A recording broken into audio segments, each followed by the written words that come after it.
দ্রুত পায়ে হেঁটে যাচ্ছে রিমি। আজ একটু বেশি দেরি হয়ে গেল। তাড়াহুড়ো করে পথ চলতে গিয়ে শাড়ির সাথে বারবার পা পেঁচিয়ে যাচ্ছে, কিন্তু সেদিকে খেয়াল করার তার সময় নেই। শাড়ির কুচি ধরে চলার গতি আরও বাড়িয়ে দেয় সে। মাথার ওপর কাঠফাটা রোদ্দুর, ঘামে গলার কাছে শরীর কিছুটা অংশ ভিজে গেছে। হাত দিয়ে সে কপাল মুখ মুছে নেয়। শাড়ি পরতে গিয়েই এত দেরি হয়ে গেল তার। জীবনে যে কোনো কালে শাড়ি পরতে হবে সে ভাবেনি। শাড়ি পরায় একদমই পটু নয় সে। রিফাত নামের ক্লাস টুতে পড়ুয়া একটা ছেলেকে পড়ায় রিমি। আরও দুটো টিউশনি করায় সে। তাদের সপ্তাহে 3 দিন পড়ালেও রিফাতকে 5 দিন পড়ায়।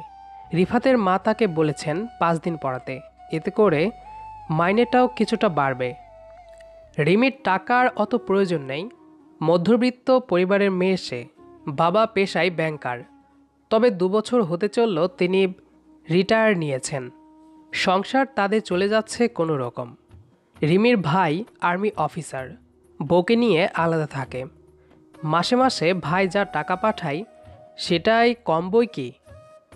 রিমির টিউশনি করার কারণ অন্য কিছু, সেটা আস্তে আস্তে গল্পের মাঝখানেই জেনে যাবেন। শাড়ির কুচি হাতে রিফাতের বাড়ির কলিং বেল বাজায় সে। মুখে একরাশ বিরক্তি ফুটে আছে। শাড়ি পরে ভীষণ অস্বস্তি লাগছে। কেন যেন আজ শাড়ি পরতে ভীষণ মন চাইল তার। কেউ একজন বলেছিল সবুজ শাড়িতে তাকে নাকি বেশ মানায়। কথাটা মাথায় রয়ে গেছে। সেদিনেই বাড়িতে গিয়ে অনেক খোঁজাখুঁজির পর একটা সবুজাব শাড়ি হাতে পেয়েছে। সেটা হাতে নিয়ে কতক্ষণ আয়নার সামনে দাঁড়িয়েছিল তার মনে নেই। ভাবনায় ছেদ ঘটে দরজা খোলার শব্দে। রিফাত দরজা খুলে তাকে দেখে তার ফোকলা দাঁতে একটা হাসি দেয়। এই ছেলেটা অতিরিক্ত কিউট, যাকে বলে ড্যাম কিউট। ছোটদের হাসি এত মিষ্টি দেখতে হয় সেটা রিফাতের হাসি না দেখলে সে জানতো না। মায়াভরা চোখে তাকিয়ে আছে ছেলেটা। নিমিষেই ক্লান্তি উধাও হয়ে গেল। রিফাতের চুলে হাত বুলিয়ে একটা মেকি হাসি দিয়ে সে ভেতরে ঢুকতে ঢুকতে তাকে 1 গ্লাস পানি দিতে বলে রিফাতকে। রিফাত দৌড়ে গিয়ে ঠান্ডা 1 গ্লাস পানি তার সামনে ধরে। পানি খেয়ে ভেতরটা ঠান্ডা করে নেয় রিমি। তারপর রিফাতকে পড়াতে বসে। রিফাতকে পড়ানোর ফাঁকে কয়েকবার রিফাতের রুম বরাবর রুমটাই চোখ যায় রিমির। কাউকে খুঁজছে চোখগুলো, কিন্তু যাকে খুঁজছে তার তো টিকিটাও দেখা যাচ্ছে না। রিফাতের ভাই পিয়াস। 2 ভাইয়ের নামের কোনো মিল নেই, ঠিক তেমন দুজনের স্বভাবও ভিন্ন ধরনের। রিফাত কিঞ্চিত চঞ্চল ছেলে, তবে ভদ্র। কিন্তু পিয়াসকে আজ পর্যন্ত হাসতে দেখেছে খুব কম লোকে। সারাদিন গম্ভীর মুখ করে থাকে। পিয়াস মেয়ে হলে তাকে রিমি জিজ্ঞাসা করত, আপনার কি জামাই মরে গেছে? না, মানে সারাদিন দুঃখী দুঃখী মুখ করে থাকেন তো তাই। তখন সেই মেয়ে পিয়াস তাকে জড়িয়ে ধরে তার দুঃখের কথা তাকে বলতো। ব্যাপারটা ভেবেই নিজের অজান্তে হেসে ফেলে রিমি। পিয়াস আর রিমি একই ভার্সিটিতে পড়ে। মাঝখানে পিয়াসকে অনেক দিন দেখেনি রিমি। একদিন রিফাতকে পড়ানোর অফার পেয়ে এই বাড়িতে এসে জানতে পারে পিয়াস রিফাতের বড় ভাই। ভার্সিটির অনুষ্ঠানে পিয়াস নাক ছিটকে রিমিকে বলেছিল, আজকের দিনেও কি কেউ জামা পরে? একটা শাড়ি পরলে কি হতো? সবুজাব শাড়িতে তোকে খারাপ লাগবে না অবশ্য, ট্রাই করে দেখতে পারিস। চমকে উঠেছিল রিমি কারো গম্ভীর কণ্ঠে এরকম কথা শুনে। পিছন ফিরতেই পিয়াসকে চলে যেতে দেখে বুঝতে পারে কথাটা সেই বলেছে। সেই প্রথম পিয়াস তাকে উদ্দেশ্য করে কিছু বলেছিল। তারপর আর কোনো দিনে তাদের একত্রে কথা হয়নি। রিমিরও সাহস হয়নি তার কাছে যাবার। আপাতত রিমির চোখ অনবরত এদিক ওদিক কাউকে খুঁজে চলেছে। যার জন্য এত কষ্ট করে শাড়ি পরা, তাকে তো একটাবার দেখানো উচিত তার কষ্টটা। কিন্তু চেষ্টা বিফলে যাচ্ছে বারবার। পিয়াসকে সে দেখতে পাচ্ছে না। উৎফুল্ল মনটার ওপর ভাটা পড়ল। মনটা বিষিয়ে উঠল বেদনায়। মুখ কালো করে রিফাতকে পড়াতে মনোযোগ দেয় সে। হঠাৎই রিফাতের মা এলেন হাতে নাস্তার ট্রে নিয়ে। সেটা টেবিলে রেখে পাশে বিছানায় বসলেন। কোথাও বসতে কিংবা উঠতে তার ভীষণ কষ্ট হয়। বয়সের সাথে সাথে আরও নানা রোগব্যাধি দেহে জড়ো হতে শুরু করেছে। রিমি উঠে গিয়ে পিয়াসের মাকে ধরে সাবধানে বসিয়ে দিল। এই মেয়েটিকে পিয়াসের মা ভীষণ পছন্দ করেন। রিমি আবার ফিরে এসে চেয়ারে বসতেই পিয়াসের মা বললেন, বয়স বেড়ে গেলে যা হয় আর কি, বসলে উঠতে পারি না, উঠলে বসতে পারি না। ভাবছি ঘরে একটা মেয়ে আনবো, একা একা আর কতদিন। রিমি হাসি মুখে বলল, আমাদের বাড়ির কাজের মেয়েটা বলছিল তার আর একটা কাজ দরকার। আপনি যদি বলেন তাহলে তাকে আপনাদের বাড়িতে পাঠিয়ে দিই। পিয়াসের মা হেসে বললেন, আমি কাজের মেয়ের কথা বলিনি, ভাবছি পিয়াসকে বিয়ে দিয়ে আমার একটা মেয়ে আনবো ঘরে। বাড়ির সাথে সাথে পিয়াসের খেয়াল রাখবে সে, ব্যাপারটা ভালো হবে না? সাথে সাথে রিমির মুখটা চুপসে গেল। সে ভাবেনি ভালো মনটা ক্ষণে ক্ষণে বিষিয়ে যাবে আজ এখানে এসে। রিমি কিছু না বলে মুখ ফিরিয়ে নিল। চোখের কোঠরে জল জমতে শুরু করেছে, গলাটা ভারী হয়ে আসছে। সে আঁচলের কোণা দিয়ে চোখ মুছে নিল। পিয়াসের মা বললেন, তোমার জানাশোনা কোনো ভালো মেয়ে থাকলে আমাকে বলো। রিমি নিজেকে সামলে নিয়ে একটু হাসার চেষ্টা করে বলল, জি ঠিক আছে। পিয়াস অনেকক্ষণ ধরে বারান্দায় দাঁড়িয়ে আছে তার প্রেয়সীকে দেখার জন্য। সকালে বারান্দায় দাঁড়িয়ে দেখেছে রিমি শাড়ির কুচি ধরে মুখ কুচকে বিরক্তি নিয়ে আসছিল। তার মুখের অবস্থা দেখে পিয়াসের হাসি দেখে কে, আজ ইচ্ছে করেই সে নিচে যায়নি। মহারানী তাকে না দেখে নিশ্চয়ই রাগ অথবা মন খারাপ করে বসে থাকবে। সে থাকুক গে, কিন্তু কথা হচ্ছে রিফাতকে পড়ানো শেষ করে সে এখনও যাচ্ছে না কেন? রোজ পিয়াস এখানে দাঁড়িয়ে রিমির যাওয়া আসা দেখে, মাঝে মধ্যে নিচে নেমে রিমিকে দেখা দেয়। আজ রিমি শাড়ি পরেছে, তাকে বিশ্ব সুন্দরীর কাতারে ফেললেও কম হয়ে যাবে, এতটাই স্নিগ্ধ লাগছে তাকে। পিয়াস রিমিকে দেখতে থাকে যতক্ষণ না সে রাস্তা দিয়ে হেঁটে যেতে যেতে চোখের আড়াল হয়ে যায়। সবুজাব শাড়ি, বিয়ের পর তাকে দুটো শাড়ি কিনে দেবে সেটা মনে মনে ঠিক করে নেয় পিয়াস। প্রতি সপ্তাহে এক একটা শাড়ি পরে ঘুরতে বের হবে দুজন। লেকের ধারে বসে পুকুরের টলমলে পানির দিকে চেয়ে থাকবে। ওই তো রিমি বের হয়েছে। পিয়াসকে আরেকটু এগিয়ে গিয়ে তাকে ভালো করে দেখার চেষ্টা করে। যত দেখি তারে ভরে যায় বুকটা। লাইনটা কয়েকবার মুখে আওড়ালো পিয়াস। সে বুঝতে পারে না এই মেয়েটার মধ্যে এত মায়া কেন। সেই মায়ায় সে পড়েছে বারবার, বহুবার। রিফাতকে পড়ানোর মাঝেই একদিন পিয়াসের মা হাতে করে মিষ্টি এনে বললেন, পিয়াসের জন্য খুব লক্ষ্মীমন্ত একটা মেয়ে দেখে রেখেছি। মেয়েটা যেমন মিষ্টি দেখতে তেমন ভালো ব্যবহার। ভাবছি এবার পিয়াসের বিয়েটা দিয়েই দিই। রিমি খুব কষ্টে কান্না আটকে রাখে, তার মুখটা পুরো লাল হয়ে যায়। সেদিন আর সে রিফাতকে পড়াতে পারে না। অসুস্থতার বাহানা দিয়ে চলে আসে। বাসায় এসে খুব কাঁদে সে। রিমি মনে মনে ভাবে পিয়াসের সাথে কথা বলবে। সে বুঝতে পারে না এতদিনেও কেন পিয়াস তার মনের কথাটা বুঝতে পারল না। এতটাই অবুঝ সে।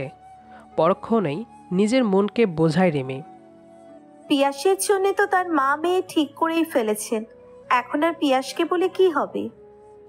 তারও বেশ কিছুদিন পর একদিন রিমির বাবা তাকে ডেকে বলল, শোন মা, তোর বয়স তোর কম হলো না, তাই না? আমি এবার তোর বিয়েটা দিতে চাই। সামনের সপ্তাহে পাত্রপক্ষ আসবে তোকে দেখতে, বুঝছিস? তুই তৈরি থাকিস। রিমি তার বাবার কথা মতো মাথা নাড়ে। ভীষণ কষ্ট হয় তার। পিয়াসকে হারানোর বেদনায় সে মরিয়া হয়ে ওঠে। তার পরের দিন রিফাতকে পড়াতে গেলে পিয়াসের মা বললেন, পিয়াসের জন্য মেয়ে ঠিক হয়ে গেছে, সামনের সপ্তাহে মেয়ে দেখতে যাচ্ছি। তোমাকে আর রিফাতকে পড়াতে আসতে হবে না। মেয়ে ভীষণ শিক্ষিত, সেই রিফাতকে পড়াবে। এই কদিন না হয় পিয়াসী রিফাতকে পড়ালো।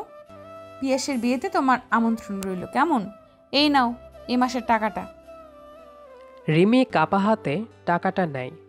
রিফাতের দিকে জলজল চোখে তাকায়। এই ছোট্ট ছেলেটাকে নিজের ভাইয়ের মতো আদর করত সে। মাঝে মাঝে চকলেট কিনে আনত। ওর মিষ্টি মুখটা আর দেখা হবে না ভেবে ভীষণ কষ্ট হচ্ছে রিমির।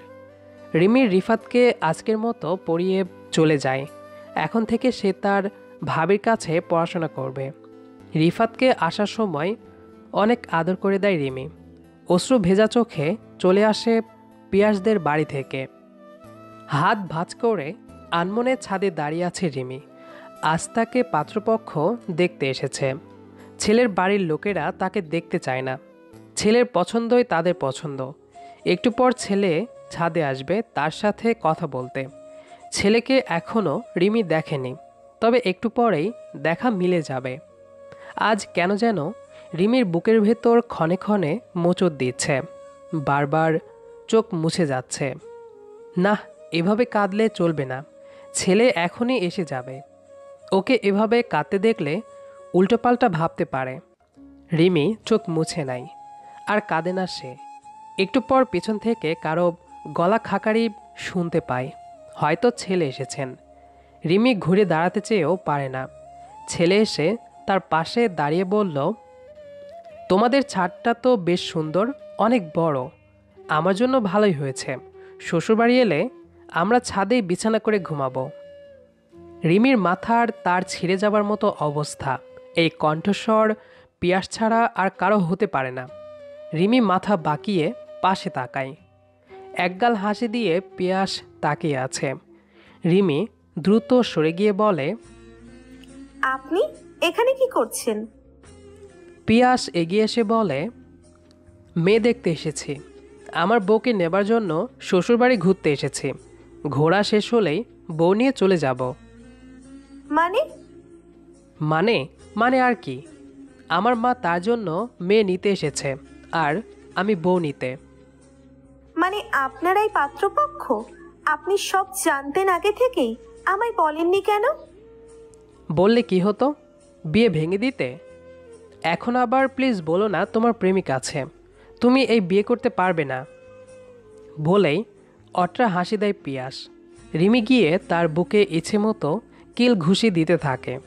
পিয়াস রিমির হাত ধরে তার চোখের দিকে তাকিয়ে মোলায়েম কণ্ঠে বলে, যে মেয়ে আমার মাকে নিজের মায়ের মতো সেবা করে, আমার ভাইকে আদর করে, আমাকে দেখার জন্য কষ্ট করে শাড়ি পরে হোঁচট খায়, রাগে লাল হয়ে টমেটো হয়ে আবার বেদনায় শিখতে হয় আমায় না দেখতে পেয়ে, এমন মেয়েকে আমি হাতছাড়া করি কি করে? তার সমস্ত অবক্ত কথা আমি পড়ে নিয়েছি। তাকে তো আমি আমার মহারানী করে রাখব, ভালোবেসে বুকে স্থান দেব। আমার মাকে বলেছিলাম তোমাকে বলতে, যেন রিফাতকে 5 দিন পড়াতে আসো। মা জানতো তোমাকে আমি ভালোবাসি। সেদিন মায়ের কাছে বায়না করতেই মা তোমাকে ছেলের বউ করতে রাজি হয়ে গেলেন। আমি মাকে বলেছিলাম তোমায় কিছু না জানাতে। পিয়াস মুখ টিপে হাসতে লাগলো। রিমি তড়িৎগতিতে পিয়াসের বুকে জাপটে পড়ে কাঁদতে থাকে। পিয়াস তাকে বাধা দেয় না। যত কাদার এখনই কেঁদে নিক, বিয়ের পর এক ফোঁটা জলও চোখে আসতে দেব না। রিমি নিজেকে স্বাভাবিক করে পিয়াসের বুক থেকে মাথা তুলে তার চোখের দিকে এক বুক ভালোবাসা দেখতে পায়। লজ্জায় লাল হয়ে ওঠে সে। ভেবে পায় না কি করবে। এভাবে তার সামনে দাঁড়িয়ে থাকতে অস্বস্তি হচ্ছে তার। হঠাৎই দুজন কোনো ছোট বাচ্চাদের গলার স্বর শুনতে পেল। দুজনে এদিক ওদিক তাকিয়ে দেখে ছাদের কোণায় রিফাত আর রিমির ছোট বোন রিমঝিম দাঁড়িয়ে আছে। রিফাত নত হয়ে রিমঝিমকে বারবার সরি বলছে, আর রিমঝিম মুখ ফুলিয়ে দাঁড়িয়ে আছে। দুজনকে ছোট্ট দুটো কিউট জুটি লাগছে। রিফাত কাঁদো কাঁদো কণ্ঠে বলল, সরি রিমঝিম, আর কোনোদিন তোমার চকলেট খেয়ে ফেলবো না। এই নাও, তুমি তোমার চকলেট খাও।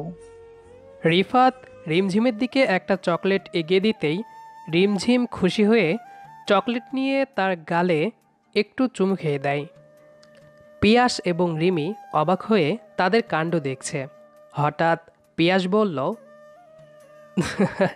যাক, অন্তত আমার ভাইটা প্রেম করে বিয়ে করতে পারবে। রিমি পিয়াসের কথা শুনে হা হয়ে তাকিয়ে ফিক করে হেসে ফেলে। পিয়াস তাকে শক্ত করে জড়িয়ে ধরে দুজনেই হাসতে থাকে। গল্পটি কেমন লেগেছে সেটি অবশ্যই কমেন্ট করে জানাবেন। দেখা হবে আবারও নতুন কোনো গল্প নিয়ে। সেই পর্যন্ত আমাদের সাথেই থাকবেন। ধন্যবাদ সবাইকে।